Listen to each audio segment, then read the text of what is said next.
Mike, alcoholic. Start with the easy stuff. I have sobriety date. It's October 25th, 1997. I have a sponsor. He knows he's my sponsor. And I have the good fortune to sponsor some men in this program.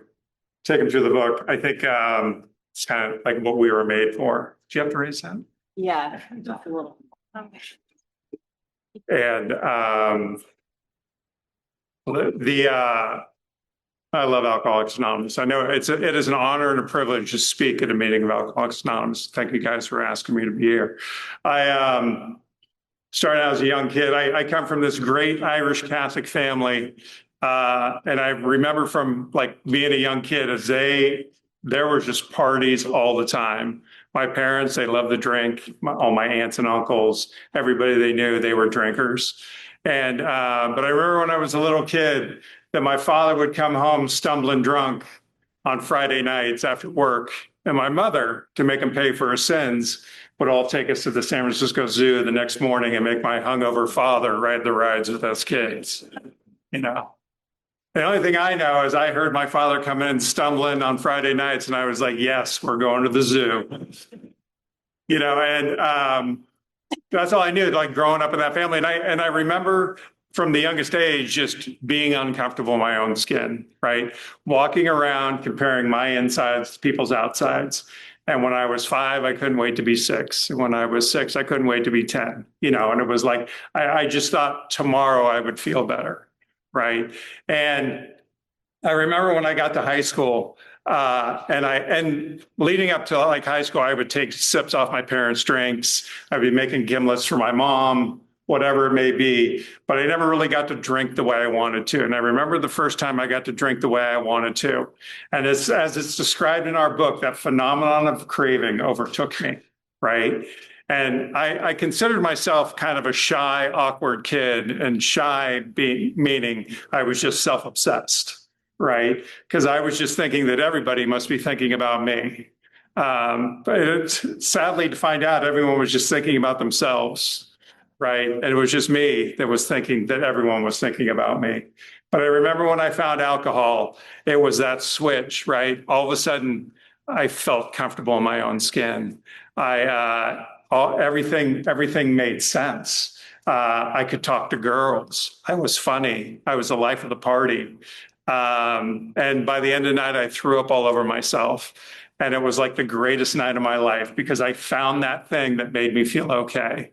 And I chased that, right? I surrounded myself with people that drank like me. And that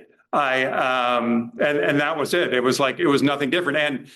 And I was good at it, right? For some reason, you know, I have both my parents are alcoholics. Both of them got sober.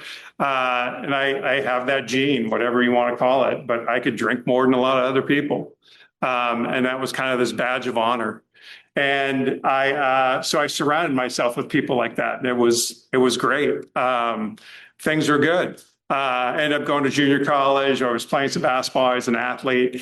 And by the time I got done, it was like my drinking had kind of progressed, right? And I was not really motivated. Like I could get things done if I needed to, but most of the time I was just too lazy to do things. So I get to junior college and I'm playing basketball. And it was like, they don't take a role in class. So I just kind of didn't go to class, right?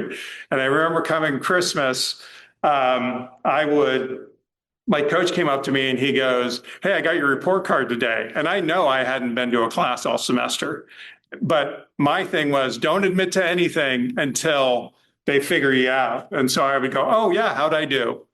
And he laughed and he goes, you passed basketball practice. That was the only class you passed. And so I go, oh, and he goes, I go, well, what happens? And he goes, well, the next semester you're going to have to take like 24 credits. And that was the thing. It was like when with my back against the wall, I got things together enough that I accomplished that. because just the thought and the shame of like dropping out of school because I was inept was like too much for me. And my ego took over and I was like, I'm going to get this done. And so I took all these classes, and a lot of them were like pretty easy classes.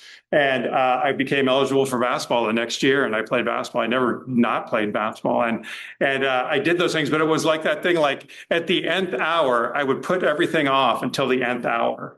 And I remember being in a book study, and it was like, and I was describing this, and I was calling myself like, I don't really, have the effort or don't whatever. And some of you said, you're just lazy, right? And that was it. I was just lazy. It was like I would not do things unless I had to. If I was good at something, I was all in. But if I had to work at something, I would put it off. I would put it off. And the great thing about drinking was I didn't really have to face myself when I put those things off. And I continued to drink, and I felt okay about myself. And it was like, and I learned at a young age, I learned to lie. And the lie was, as soon as I could, I tried to figure out what you wanted to hear from me. And that's what I would tell you. And then I would just go on and do whatever I wanted to do. Right. And it was like that thing where I was just always trying to figure out, just telling lie after lie after lie. It's like, how's school going? Great. How's, this going? Great. And everything was falling apart, right? But it was just like, I didn't let anybody know what was going on. I was just trying to manipulate this whole world around me on self-will. I didn't know it was self-will at the time. Found that out here. And so what happened is I dropped out of junior college, got some jobs, but then I found bars, right? And I found people that drank like me, and I left bars. And all my friends that I grew up with, I was still friends, and I would see them at parties once in a while, but they were all going to college, and they were getting married, and they were having kids, and I was going to the bar, right? And so I just started finding different people to drink with. And I just start surrounding myself with people that drink like me. And I heard it here, and it was like, sometimes you go to meetings, you probably won't hear it tonight, but if you go to another meeting, you will hear, and people will say something that just rings so true. And I remember somebody in a meeting saying, normal people change their behavior to meet their goals, and an alcoholic changes their goals to meet their behavior. And that was me. I had these lofty goals, and every time I didn't reach those goals, I just kept changing my goal and lowering my goal and lowering my goal. And loving going to the bars, I found out that if you dated the bartender, you could drink for free, right? I've never worked so hard in a relationship in my life. And that was just kind of thing. And I was a loner. And it was like, and I would find women that would take care of me. And I would use their love against them.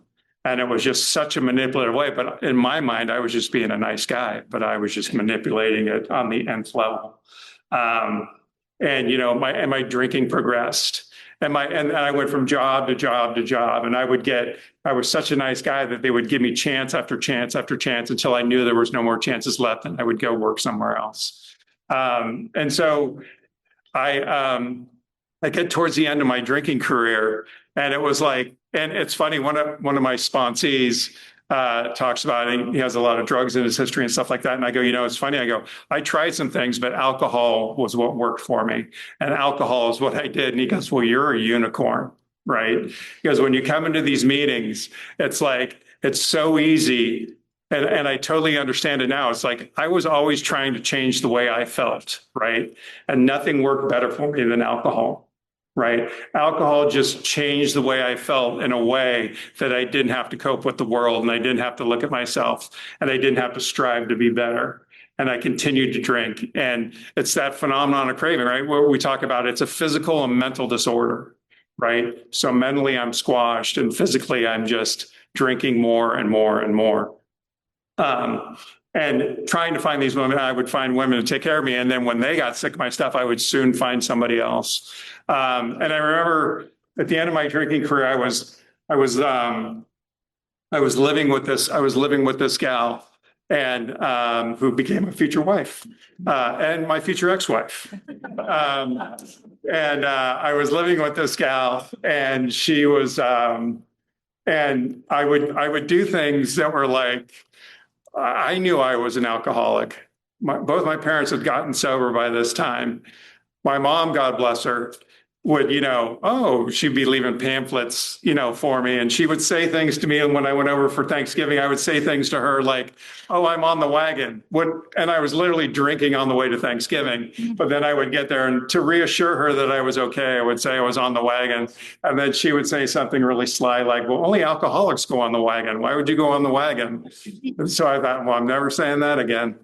And it was like that thing. It's like, I thought that I could drink the way I could. I knew at the time I kind of had to admit I was an alcoholic, but I wanted to be able to drink the way I did because alcohol was the only thing that seemed to be working for me. And it was that thing where I had this reliance upon it. And I saw no way out. Right. And I remember living with this gal, and she went out, she went wine tasting one day and came home with a few bottles of wine. And I got home from work and I thought, oh, I'll just taste this wine. So I drank a bottle of wine. I thought, wow, that was really good. I should probably drink it. I should probably taste the other one too. And so then I drank the other bottle of wine. And then I thought, oh my God, she's going to get home and see 2 empty bottles of wine. So I broke one of the bottle of wines. And then when she got home, said, you're not going to believe, without her questioning it, I had to nip the story in the bud. Without her questioning, I said, oh, by the way, I opened a bottle of wine, and before I could even drink any, I dropped it on the floor and it broke. Right. And it's like, normal people aren't doing that. Right. Normal people aren't making these things up to hide their drinking. And she wasn't even questioning about my drinking, but she was questioning things like, what's the matter with you? Like she would go, there's something wrong with you. And I go, well, maybe it might be my drinking. Maybe I'll cut down on my drinking. So what that meant is I'm going to cut down on my drinking in front of you. Right. And, and I would go to work and I'd be shaken so bad in the morning. I would think to myself, you know what, if I leave now, I can go drink today, and tomorrow I'm going to work twice as hard, and because I would do anything tomorrow for a drink today. And that was just how I was rolling. And I remember I show up to work one day on a Tuesday and I got to get about 80 hours done that day. Right. And it's like, and I'm lying to everybody around me that I have this thing under control, that everything's under control. I'm telling my boss, everything's great. Everything's fine. He's like, oh, good. Tell me if you need anything. I'm like, no, don't need anything. And I can see this train coming down the track, and it's going to be a disaster of a wreck. And no one else knows it's coming. Right. And so when I figure out my last day is going to be, I just don't show up to work and I just go and I drink for a few days. I don't tell my girlfriend that I'm living with where I've gone. I don't tell any friends where I've gone. I don't tell my parents. I don't tell anyone. And I'm kind of trying to, and what my thing was, when things would get so disastrous, I would just go and drink and try to figure out my next move. Right. So, and I remember working in Oakland, and I'm kind of watching homeless guys, and I'm like, what am I going to need?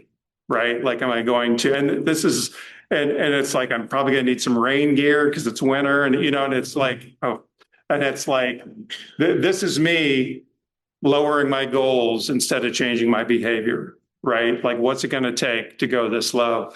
And and so I come up with a master plan. I have about $80 in my wallet, and I think to myself, I'm going to move to Reno and start over. Right. I don't know why Reno, but that was my plan. And mind you, this is plan A. Don't really know what plan B was, but this is my plan. So I go home to pack all my bags and get ready to leave. And and there's notes for my family. There's notes for my girlfriend. And they're like, hey, we love you. We're worried about you. Let us know what's going on. And it was like that. I was sick and tired of being sick and tired.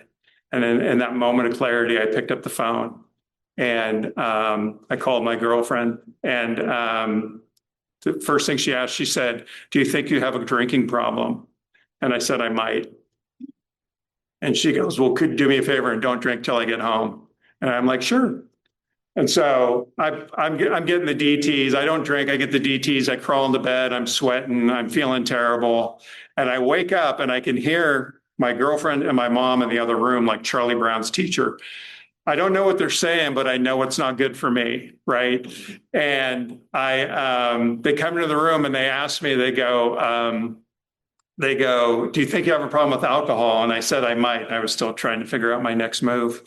And they go, well, what do you want to do about it? And I said, well, I thought maybe we'd get some pizza and beer and talk this over a little bit. And my girlfriend was like, okay. My mom was like, I got a better idea. And mind you, my mom had she's passed away, has 5 more years sobriety than I do. But before that, because of my father, she kind of had a black belt in Al-Anon. So it was like, I did not stand a chance that day. I was going to rehab, and they got me into rehab. And after 3 meals a day and detoxing and some Valium and some Thor and it's whatever they give you, and all of a sudden I'm feeling pretty good about myself and what a great idea I had to come here, right? And I went to rehab. I got a sponsor. I started showing up to work on time. Life got better. Started going to some meetings. I was kind of going to those rehab meetings though. The meetings that they take you in the van to, that are like kind of 1, 2, and 3 meetings. Like when you're new, and never really kind of expanded on that. And I was like, I'm not quite, I'm a year away from a drink. I'm not sure AA is right for me. And things are going good. I end up getting engaged to that girlfriend, and things are going good. I'm showing up to work on time. I'm getting better jobs. I'm making more money. Life is going great, right? And I slowly stopped going to AA. I stopped talking to my sponsor. And I'm just kind of hanging on. I think I got it going because, and then what happened was I get married. Long story short, I get married. I'm married for a few years, and this poor woman is married to a dry drunk who has literally emotionally removed himself from the relationship, right? I didn't have anything to numb myself out. So I just emotionally removed myself and just tried not to feel. Just tried not to feel when we talk about white knuckling. And I drove that woman away, right? And so I'm 6 years away from a drink, and I'm in so much pain, and I don't know what to do. And I'm seeing a therapist, and we're trying to do everything but AA. And finally I said, you know what, I'm going to go back to AA. And the therapist is like, thank God, right? And I get to AA, and it's so great because when I quit drinking, I thought I could rely upon the tools I had when I got here. I could just put the plug in the jug and everything would be okay. And what happened is I suffer from a spiritual malady.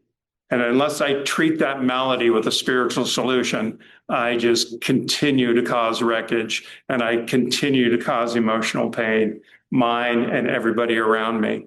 And I need a God of my understanding to change me, right? And I thought I knew how to do that, and I didn't. And thank God for the steps. Because when the steps were done, that was a thing. And so I start going to meetings. And I start going back to those 1, 2, 3 meetings where it's like, hey, I got 6 years. And everyone's like, wow, 6 years. You must be so smart. Oh, yeah, I'm so smart. And it's funny, but some people with time would hear me talk in meetings, and they would come up to me and go, you should probably change your meetings. Right. It was like there was a number of guys that would come up to me at meetings, and they would go, hey, I know a better meeting that you can attend. There's a men's meeting we go to on Wednesday night in Walnut Creek. You should come. And I was nursery 3. And I go, okay, yeah, all right, sure. And so I remember I'm 6 years away from a drink, and I go to that meeting. And that was a pretty full meeting. And then at the time, it was probably about 180 men.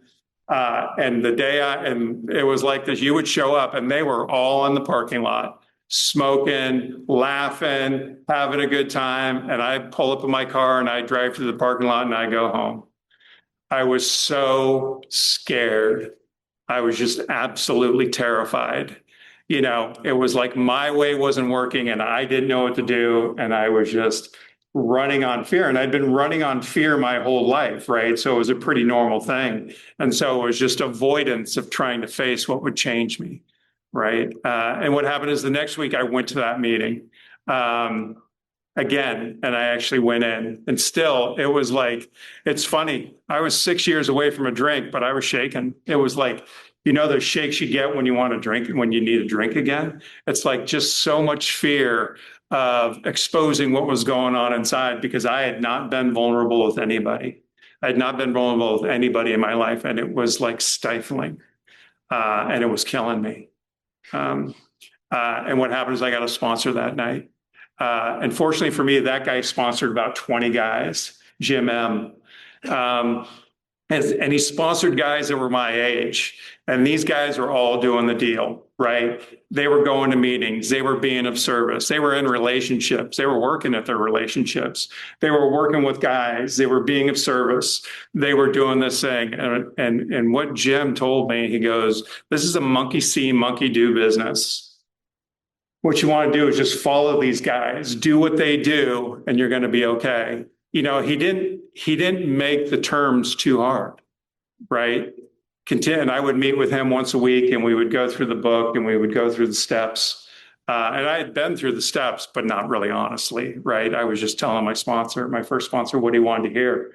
And then I was trying an honest attempt at doing these steps. And these guys that I was being surrounded by were being honest, and they were being open, and they were being vulnerable. And it was like they were teaching me how to be a member of AA, and they were teaching me how to live life, right? And it was that blessing of me just coming through fear just a little bit through fear, and that little bit of vulnerability that I was willing to put down this wall, that my whole world kind of opened up. This mic keeps getting in my way and keeps jumping out at me. And so I follow those guys around. And so I start going to meetings and I start being of service. And it was pretty good, because I remember I go to an intergroup meeting, and if you go to intergroup or you go to a meeting and they're having elections, word to the wise, do not sit next to your sponsor, right? I'm telling you right now.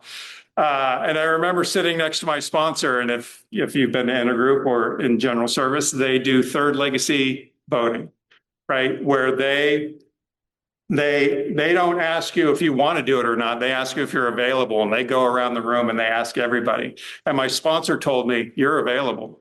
Right.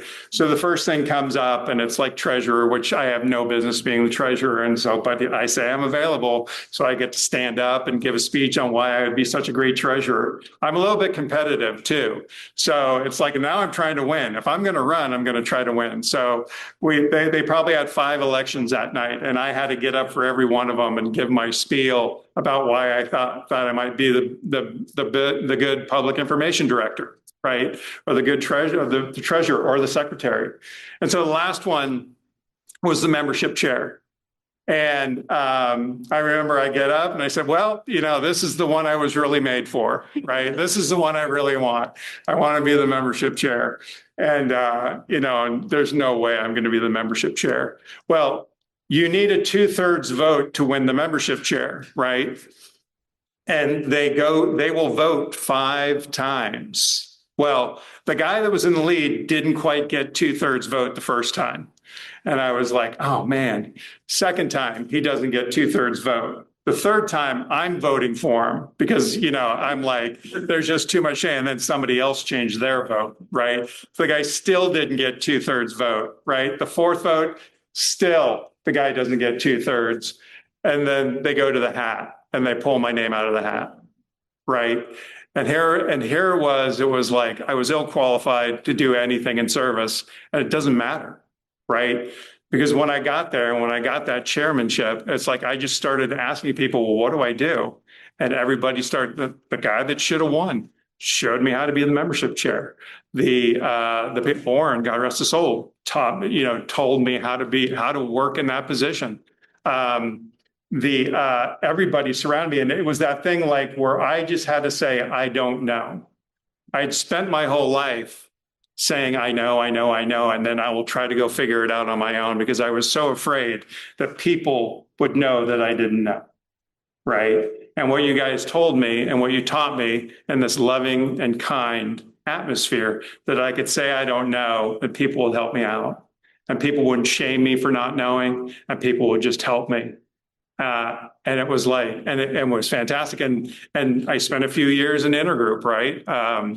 And it was an experience, and there was a lot going on, and there were arguments and all kinds of things. And I was like, oh my God, this is amazing, But the biggest thing I learned being of service and being in things like intergroup was that I learned to agree to disagree, right? If somebody else doesn't hold the same opinion I do, that's okay. Everybody has a voice. And the beauty of that is like you get to have your voice and I get to have mine, right? And there's no harm in that. And there's no like I shouldn't resent somebody else because they don't have the same opinion I do. And you taught me how to be civil with people. And it's like in our traditions, it talks about our first tradition is all about unity, right? And the importance of working the steps, knowing that without you, I don't make it, right? That's the unity we're talking about. And it also talks about in the steps how you can have any God of your own understanding. But when we're talking about a group, that God's got to be a loving God while you're interacting with other people.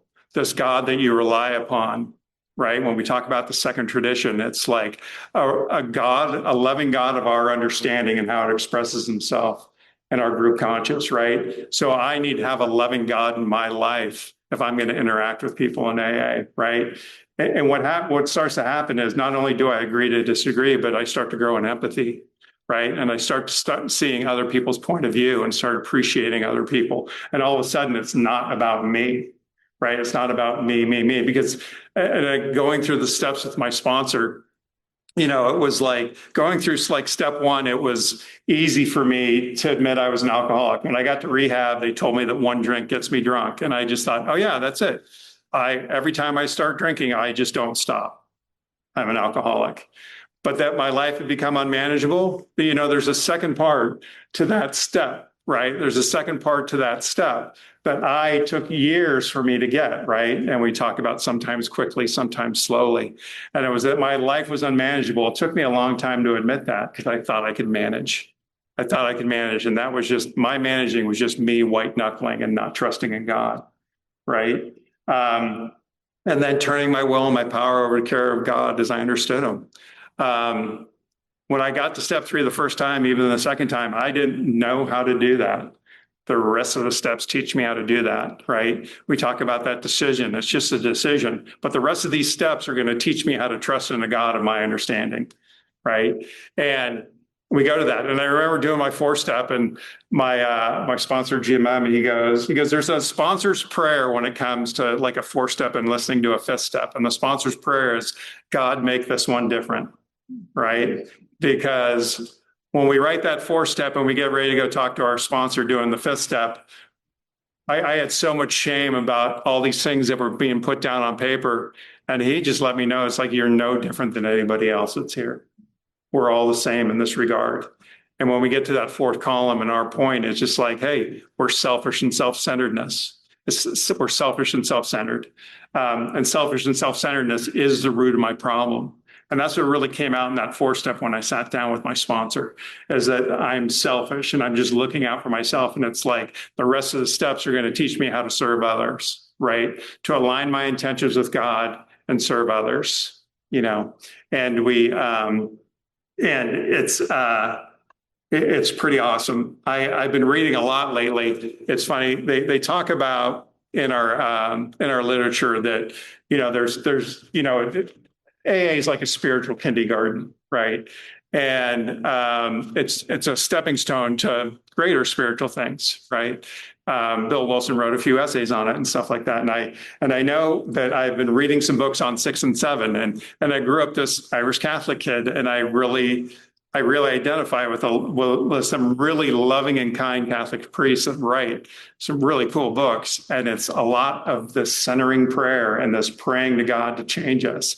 And 6 and 7, I remember my sponsor, he had me write down the 7 deadly sins when I did my 4-step, which I didn't know why until I got to the 6th step, right? And there it is in the 12 and 12 and the 6th step. It lists the 7 deadly sins. And instead of listing all these defects of characters I may or may not have, he goes, just take these 7, and categorize what's going on in your life to one of these that's going on. And that's what I found was, I used to call 6 and 7 my drive-by steps, because it was like, okay, I got done with my 5th step. The 4-step was so overwhelming, and now I'm on 6 and 7. And it just seems like we read 2 paragraphs and we coast right through it. And now we're worried about making amends, right? And it was like, and I kind of missed that point where 6 and 7 is really where I'm going to get changed. Praying to God, right? Because I thought growing up, God loves me because of who he is, not because of something I did or didn't do. That took me a long time to uncover, right? Because I thought I had to live up to an expectation before God would love me, right? And when I couldn't live up to that expectation, I didn't think there was a chance for God's love, right? And when I discovered that what I needed to do was incorporate God into my life to change, right? God's going to change me. I'm not going to change me.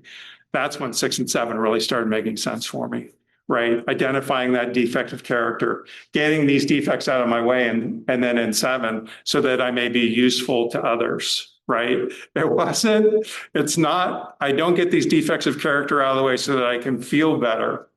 I get these defects of character out of the way so that I can be useful to others. The byproduct is I feel better, right? The byproduct is like I can hold my head up. I heard in a meeting one time, if you want a high self-esteem, perform esteemable acts.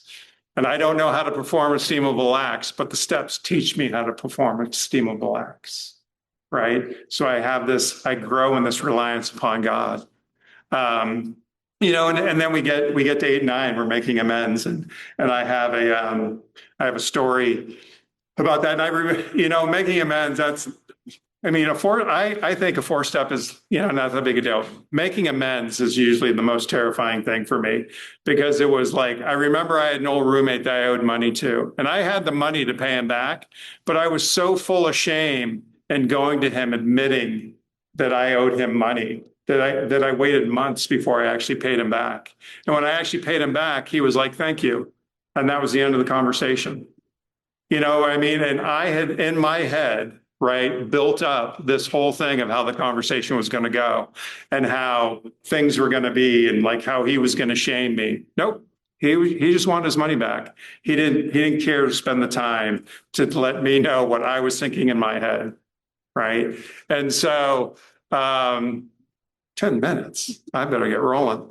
And I remember I remember making amends. I had an old girlfriend, and it's like, it's funny because the first time I went to go make amends, it was more about, I wanted to let people know that I wasn't the terrible person they knew.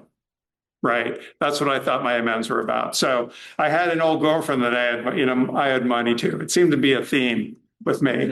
I owed money to. So I used to say I took her to lunch, but I'm pretty sure she took me because she paid. But I went to go make a financial amends to her with no money in my pocket because I knew she wouldn't take money from me. And the amends went great. And she's like, "I'm so happy for you, and you're doing great and good luck to you." And I'm like, "Okay, that was a good amends." And then years later, you should not just talk rambling in front of your sponsor, because things come out like this amends I made to the previous girlfriend. He goes, "Wait a minute, that is not an amends." He goes, "You need to go make a proper amends." And I thought, okay, all right. So I go home, and I hadn't spoken to her in years, like 5 or 6 years. And I didn't know what she was doing, but I went on Google and I found her rather quickly. She was a successful attorney in the city. And that seemed to be the thing with the women I dated. I was like a springboard to success. Their lives got considerably better, right? And and I emailed her and saying, "Hey, I owe you some money." And she goes, "I don't want your money, but you know how much I love animals." And I was like, "Okay, gotcha." And so I go online, I find ARF, which is in Pleasant Hill, and I don't make a donation in her name for about twice the amount of money I owed her, because I had money then. And I was feeling so good about myself, and I sent it off, and I sent the email to her, and I included her. And then I sat there and waited by my computer. Like nothing, not after 3 minutes, nothing. 10 minutes, nothing. The day passes. That bitch. And I spend the whole weekend, and by Sunday, I'm like, I am done with her. Whatever. I'm not even doing this. And on Monday, I get an email from her, and she said, "Last week I had jury duty and I didn't check my email, and I checked it this morning and I saw your note." And she goes, "Thank you so much. You made my heart smile." And I thought to myself, "Oh yeah, good for me." And then I didn't make her heart smile. God working in my life made her heart smile. I am the guy that's waiting for recognition for giving her money back, right? Um, this is why I'm still coming back, right? This is why I'm flawed, right? Because I'm always thinking, what's in it for me? I remember I had a guy tell me something, do something nice for somebody and don't tell them about it. I'm like, well, how long do I have to wait before I tell them? And my life has gotten considerably better, practicing these principles. There's been ups and downs. I met my wife through mutual friends, and it was like we were both showing up for them in a time of need, right?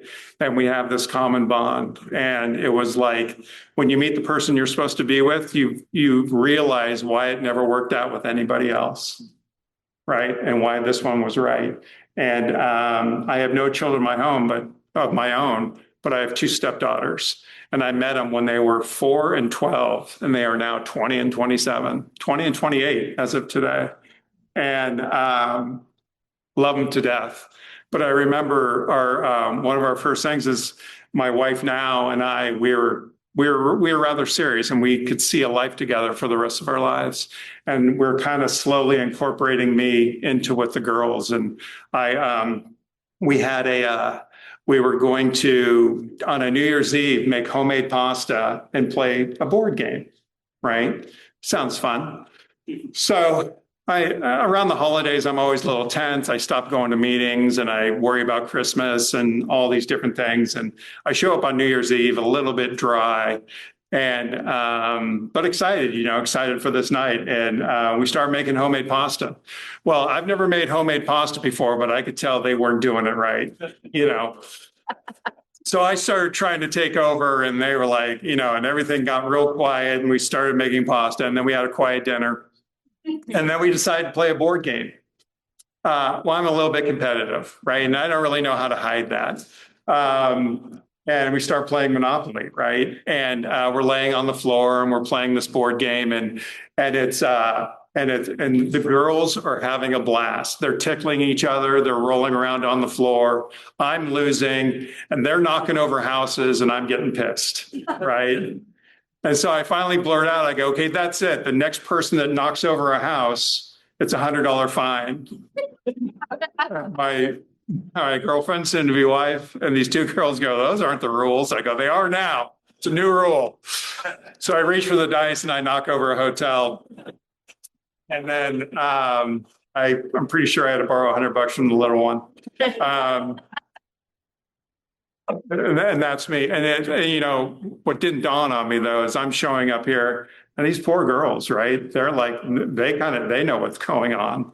They're like, man, this guy could be in our life for a long time, and I'm worried about how I'm going to be affected by this, right?